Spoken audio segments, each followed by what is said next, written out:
Hello and welcome to yet another episode of TV Aftermath.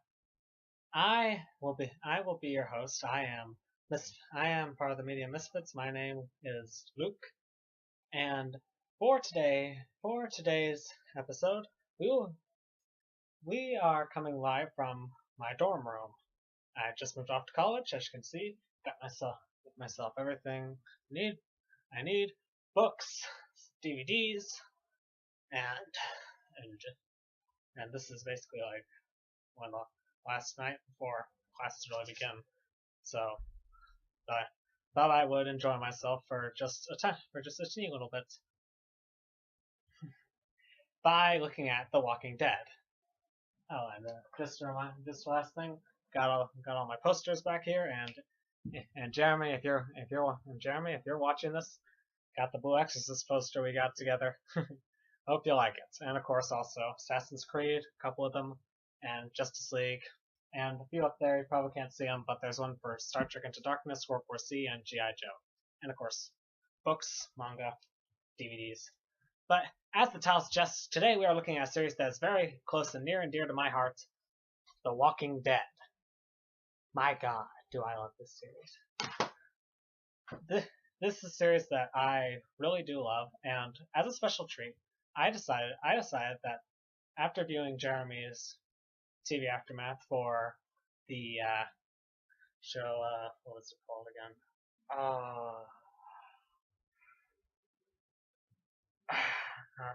Sleepy Hollow, that's the name. I decided that I would do the same thing for another show that would be premiering in the fall that I love, The Walking Dead Season 4.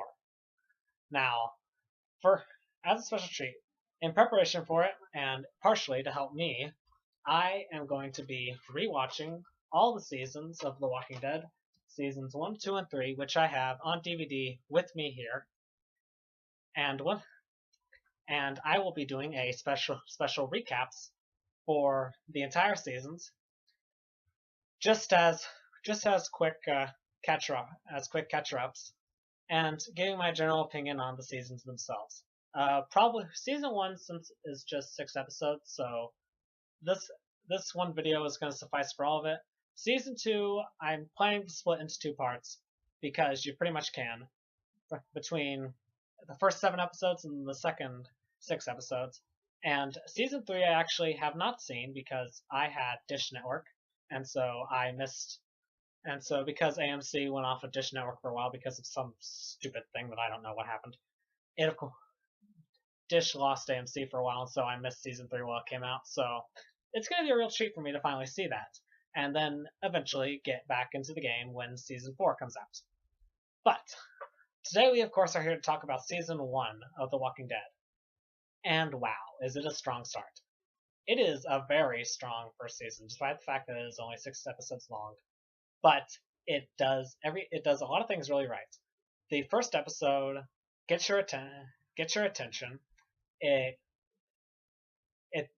first season, as in general, does a great job of getting your attention, getting you really invested, and it does a great job of setting everything up. And also, the first season does a great job of telling you about exactly what the show is going to be about. This show, even though it's called The Walking Dead, the zombies themselves are not really the focus. The focus is on the human characters. And I once saw a great thing on the internet. There was a comedic poster that was like, "What if TV shows told the truth?" For The Walking Dead, it had put down people arguing. Oh, and sometimes zombies show up. That is perfect. That is the perfect way to describe it. But you know what? It is still very good because those human interactions are really good. These are good characters. Like, you get really invested in them, and you just love seeing their plight. And they're the main focus of it all. And so it helps that they're really strong characters that you really grow to become attached to, and the dynamics between them are also very interesting. And the reason I'm mentioning this up front is because this will become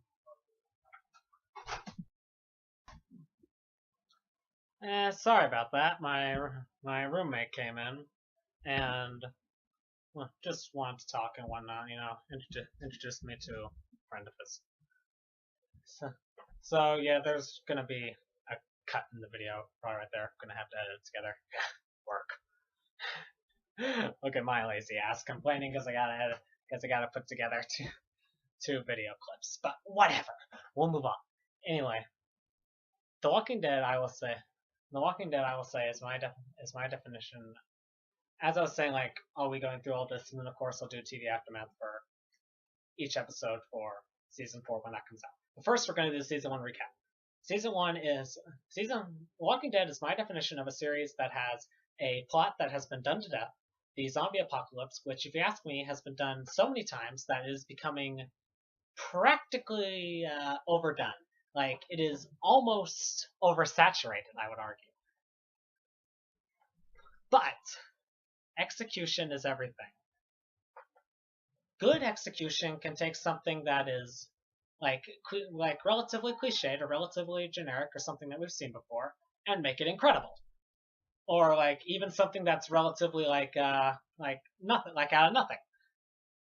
Like of course I'll say in terms of something that's that we've seen before, Walking Dead, great execution, makes it into an absolutely terrific show.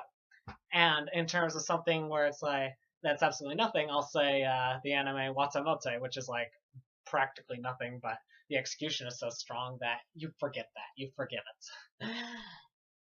it. Moving on, season 1. Terrific start. We are introduced to our main character, Officer Rick Grimes, who after getting shot and put in the hospital, wakes up to find that the world has ended and the zombie apocalypse is going on. He goes off to Atlanta, Georgia, from wherever he is from, and there discovers the zombie apocalypse, meets up with a bunch of other survivors, including his wife and kid, and Shane, an officer who used to be his partner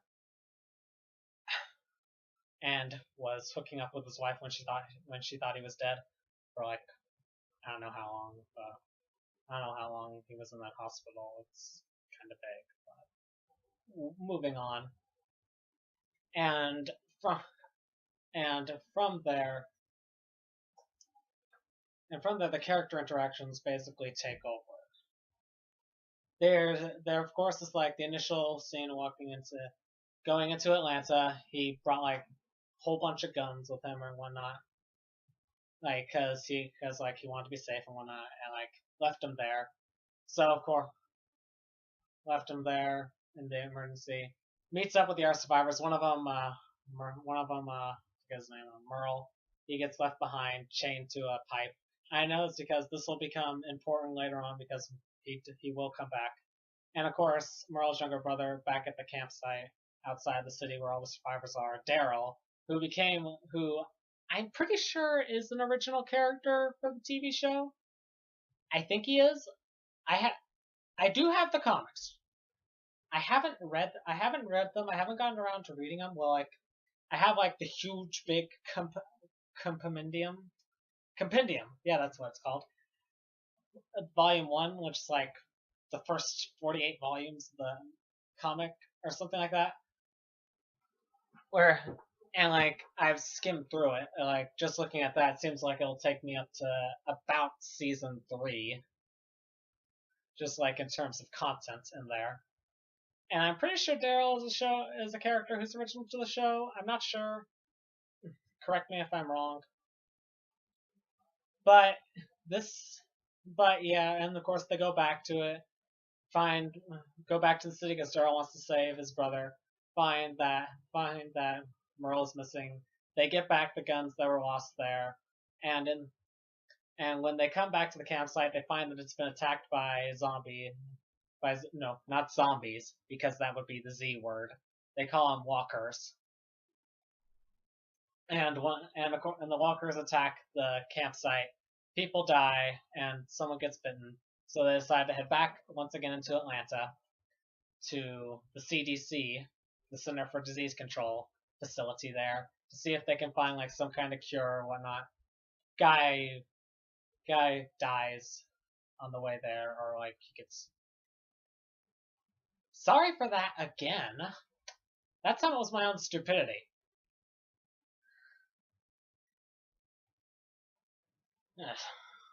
Anyway, I don't know where it came off, but point is the guy who got sick dies, and they leave, and they go to the CDC where they meet the doctor guy who basically explains how the disease works, and then the CDC blows up because like it ran out of power. And by the way, like that power thing, like that, the ending of the season is probably really stupid. Like just when you think about it, because of the fact that the CDC has apparently keeps explosives underneath it, which are said in in the show, by the way, word for word, that these are the most powerful explosives that are non-nuclear. These are in two mines, basically. Fucking in two mines. Oh god. And for some reason the N2 mines only blow up the building. They don't harm anyone who's 10 feet away from it. And by the way, the shot of the building blowing up is one of the worst CG effects I've ever seen in my life.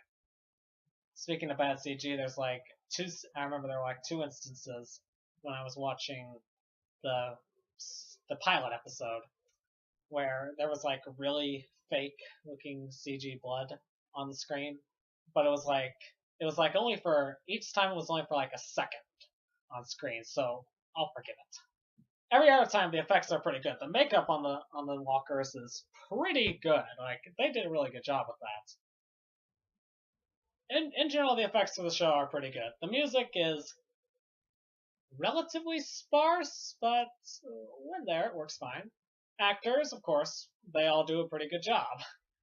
That's one of like the characters themselves, like I said before, are really strong.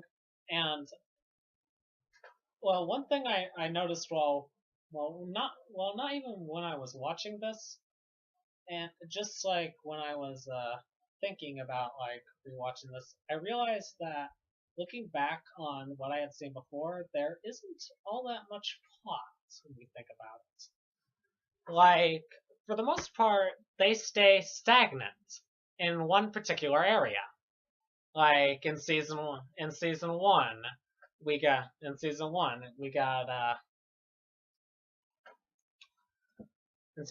they're like in and around Atlanta. In season two, you got like Urschel's farm, and like from what I know of the comics and season three, there's the prison, which might also be in season four. I'm not sure. I don't know much about season. I don't know much about season three. I'm trying to go into it knowing as little as possible. You know, like I want to love it. But yeah, there's not a whole lot of plot, and the series itself is generally pretty slow paced. Which almost becomes a problem, which like which I usually don't mind because like the character interactions are generally so strong. But like a problem is like it can feel stagnant. Like I noticed it especially like in the first half of season two, which is like the first 7 episodes. You probably could have cut an episode or two from that, because after a while, like it just sort of becomes slow and plodding. But that that that's for a later time. Don't get me wrong. I still love season two, and I still think those 7 episodes are really great, and especially like the build up, and especially like the payoff for it is really terrific. But that'll be something we talk about later. Anyway, like another thing I noticed like coming back to season one is how large the group of survivors was initially. Like really, it is pretty large. Like not in like of course you got the group of survivors like Rick and Shane and everyone and their like the families and whatnot. But then you got like all the other people, like including the two people that Rick met back in like his hometown, who saved him when he was nearly dying. But like, yeah, there's like a lot of survivors really together here, which was like something that wasn't really all that apparent in season two because like because in this first season the group gets so small. Like, just thinking back to it, three. See, Merle leaves to reappear in season three. 3 people I think get straight up zombified. group of like 4 people leave, and that one woman blows up and something like that. Whatever. Point is, like, the cast. Point is, the group of survivors gets really, really lowered over the course of this, which is fine because like most of the people who either died or leave, they were like bit parts. You didn't really see a whole lot of them. Like, the focus of the series is is basically on the 3 characters of Rick, Shane, and the wife, Lori, I think her name is.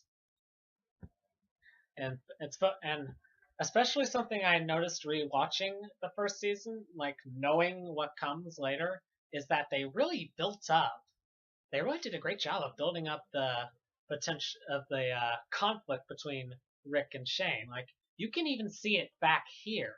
Like, you can see like the things that later develop, like how Rick is generally trying to do like supposedly the moral thing, while Shane is always much rougher, like always trying to do like what he feels is necessary, like not necessarily what is right, but what he feels is like necessary, like what has to be done. And we also like see here, and like of course like a way of setting that up was of course the banging between Shane and Lori, but whatever, whatever. Like, that of course sets up, of course, there's going to be future conflict, and it genuinely comes from like their personalities, like how they differ in their style of handling these problems. And oh yeah, like I had a theory as to like why Rick acts the way he does and Shane acts the way he does. It's because Rick didn't live through the zombie apocalypse. And allow me to explain. Like, Shane was Rick was in a coma throughout all this time. He had been like shot and put into like emergency care. He was unconscious in a hospital while the zombie apocalypse was taking place. So he didn't live through any of this. He didn't like see hell break loose. Shane did. And so like this will probably make Shane like probably a bit more jaded, like towards this thing, you know? I don't blame him. Like, cause he probably lived through hell seeing this. Heck, he thought his best friend had died. So like, it'll probably make him much more jaded and much more like, we gotta do what's necessary. And of course, like in the first episode, there's this little scene between them where, like, it was before the zombie apocalypse, where you can kind of pick up on the fact that Shane might have like a temper problem. But like, you really start to pick up on he has a temper problem throughout the first series, throughout the first season. And the conflict between Rick and Shane, which will eventually come to a head, and we'll talk about that when it happens, is set up here, like not completely explored, not yet, but it is set up. And you can, so like when it comes out, so that when it eventually does come up, it isn't out of nowhere. Like, you can see where this is coming from. Like, there were warning signs and whatnot. Yeah, but all in all, yeah, the show itself is, like I said, like the plot is relatively slow moving, and when you get right down to it in the first season, not a whole lot happens. But the strong character interactions are what make this series. Like, it becomes really intense when you get right down to it. Like, it manages, like, each episode is relatively simple, but it manages to make these very simple things very, very tense. And it does a great job at it. Like I said, execution is everything. And this series is a wonderful example of executing things really right, making something great out of something that, when you get right down to it, isn't a whole lot. But like I said, the series is still terrific. It's still like one of my favorite series that's going on right now, and I cannot wait for the fourth season to premiere in a couple of weeks. It'll premiere on the 13th, which, God, like, that's about 2 weeks away. So, yeah, season 1 recap. that should just about cover it. Like, I went through the basic plot. Oh yeah, Another character deserves mentioning is I already mentioned Daryl. Like how I'm pretty sure he's a series original, a TV show original character. He basically became like a fan favorite of a character, and his role definitely gets expanded in the coming seasons. And another thing, like this of course is an adaptation of a comic book, and this is a great example of how to adapt something right. Like it's not like a word for word adaptation, you know? They made changes. Like if I'm right about Daryl, that's obviously a very big change. And and of course like the way the plot plays out, they made other changes as well. And like at the same time, they're not bad changes usually. I'm not against changes like to anything when you're adapting it. I just say like if you're gonna make changes, like at least make changes that make sense. Like not necessarily changes that are like better, but changes that make sense. Because sometimes you just gotta change things due to the difference in medium. Like of course like say in a comic book, I don't know if this is true, mind you, but in a comic book it's not particularly difficult. Like it's not particularly difficult, or in a book, to show characters' thoughts, like to have like thought bubbles or just like thought text. But in a TV show, you can't do that. You have to change things. Obviously, you have to write a new dialogue, or you have to change scenes. You have to move scenes around. You have to like add in more scenes, or you have to like remove some stuff, like cut out fluff. So like yeah, in the end, things need to be changed. And The Walking Dead, in my opinion, is a great example of how to change something that was already great and not make it better, but make an adaptation of it that is pretty darn good. So yeah, season 1 of The Walking Dead, I watched when it premiered, and it really hooked me in, and I'm so glad it did. And looking back on it, it does still hold up as pretty strong, all things considered. And it does get me once again excited to go through the rest of the series, the rest of the next 2 seasons before season 4 begins. So yeah, be on the lookout for my next couple of recaps for the rest of the Walking Dead series as a whole, and then I will eventually do TV aftermaths for season 4 when it premieres.